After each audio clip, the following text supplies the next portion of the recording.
आप सभी का मेरे चैनल संस्कृत संज्ञान में स्वागत है, अभिनंदन है। आई होप आप सभी लोग स्वस्थ होंगे और मस्त होंगे। आज हम पढ़ेंगे रामायण का सामान्य परिचय और उसके पश्चात जो बाल कांड है उसकी विषय वस्तु को जानने का प्रयास करेंगे।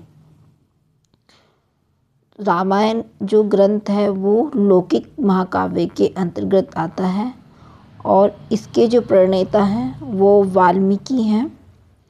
राम कथा का प्रथम ग्रंथ रामायण है और इसमें 7 कांड हैं। पहला कांड है बाल कांड जिसमें 77 सर्ग हैं। अयोध्या कांड में 119, अरण्य में 75 हैं। किष्किंधा कांड में 67 हैं। सुंदर कांड में 68, युद्ध कांड में 128 और उत्तर कांड में 111, जिनको जोड़कर 645 सर्ग प्राप्त होते हैं, किंतु मान्य 500 ही हैं। इसमें जो सर्वाधिक सर्ग वाला जो कांड है वो युद्ध कांड है और सबसे कम वाला किष्किंधा कांड। इसमें 24,000 श्लोक हैं, जिस कारण इसको चतुर्विंशति सहस्त्री संहिता भी कहते हैं। अब हम जानेंगे कि जो रामायण के पाठ भेद उनमें विविधता है और मुख्यतः रूप से 4 प्रकार का पाठ भेद स्वीकार किया गया है। पहला पाठ भेद है बम्बई संस्करण से प्रकाशित हुआ था, जो देवनागरी संस्करण है जिसका, और इसका प्रकाशन 1902 में केपी परब के संपादन में हुआ। निर्णय सागर प्रेस मुंबई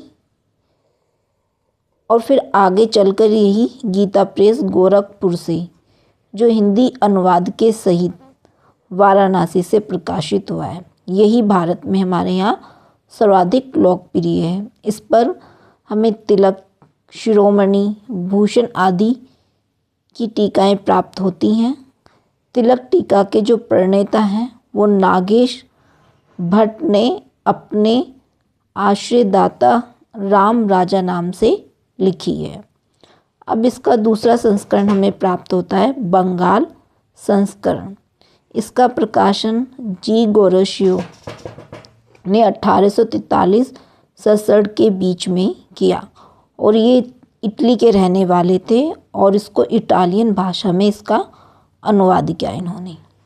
1845 और 58 में फिर से इसका फ्रेंच में अनुवाद किया गया और 1892 और 94 के बीच इंग्लिश में इसका अनुवाद हुआ मनमथ नाथ दत्त ने, और 1870 और 74 के बीच इंग्लिश पद में अनुवाद हुआ, जिसको RTH ग्रिफिथ ने 5 खंडों में विभाजित किया।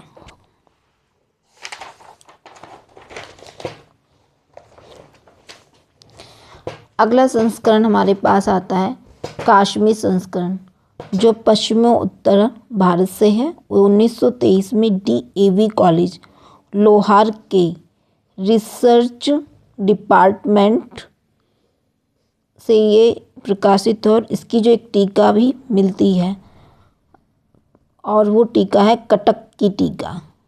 किसकी है? कटक की टीका। आगे हमारा जो पाठ प्राप्त होता है वो दक्षिण प्राप्त होता है, दक्षिण संस्करण। 1929 और 30 के बीच में कुंभकोणम मद्रास के मध्य विलास से प्रकाशित हुई थी ये। तो इस प्रकार से हमें इसके 4 संस्करण प्राप्त होते हैं जो सर्वप्रसिद्ध है। पहला है अपना मुंबई संस्करण, फिर बंगाल का है। जो बम्बई संस्करण है वो देवनागरी में है, और तीसरा हमारा है कश्मीर संस्करण, और अंतिम हमारा दक्षिण संस्करण। अब इनका कुछ परिचय भी हम जान लेते हैं। सबसे पहले तो हमें ये जानना है कि इसको नारद ने वाल्मीकि को रामायण सुनाई थी। वाल्मीकि को किसने रामायण सुनाई थी? नारद ने सुनाई थी। और वाल्मीकि का जो पूर्व में नाम था वो रत्नाकर था। वाल्मीकि के पिता का नाम वाल्मीकि और इनकी माता सुकन्या थी। ये तो इनका सामान्य परिचय हो गया। अब हम पढ़ेंगे बालकांड कि बालकांड की विषय वस्तु क्या है। तो बालकांड की जो विषय वस्तु है इसमें 77 सर्ग हैं। 77 सर्ग हैं और बालकांड के आरंभ के 4 सर्गों में रामायण की रचना की पूर्व पीठिका दी गई है। नारद ने महर्षि वाल्मीकि को रामकथा सुनाई। जो शुरू के जो 4 सर्ग हैं उसमें रामायण की परिचय के बारे में बताया गया है और मुख्य मुख्य कुछ घटनाएं जैसे क्रौंच वध की घटना है, अयोध्यापुरी का वर्णन है, ऋषि श्रृंग और शांता के विवाह का वर्णन हुआ है, राजा दशरथ के द्वारा अश्वमेध यज्ञ का वर्णन है, ऋषि श्रृंग द्वारा दशरथ का पुत्रेष्टि यज्ञ कराया गया, श्री रामावतार, भरत लक्ष्मण और शत्रुघ्न का जन्म, ताड़ का वध, विश्वामित्र के यज्ञ की रक्षा, गंगा से कार्तिकेय की उत्पत्ति का प्रसंग, सगर के पुत्रों की उत्पत्ति और यज्ञ की तैयारी, भगीरथ की तपस्या, गंगावतरण, मिथिला गमन और अहिला का उद्धार, त्रिशंकु का यज्ञ, श्री राम द्वारा धनु भंग, श्री रामा आदि चारों भाइयों का विवाह और वामनावतार, सागर मंथन वर्णन इत्यादि। ऐसे इसमें बहुत सारे वर्णन प्राप्त होते हैं, लेकिन यहाँ पे हमने मुख्य मुख्य वर्णन किया है। धन्यवाद।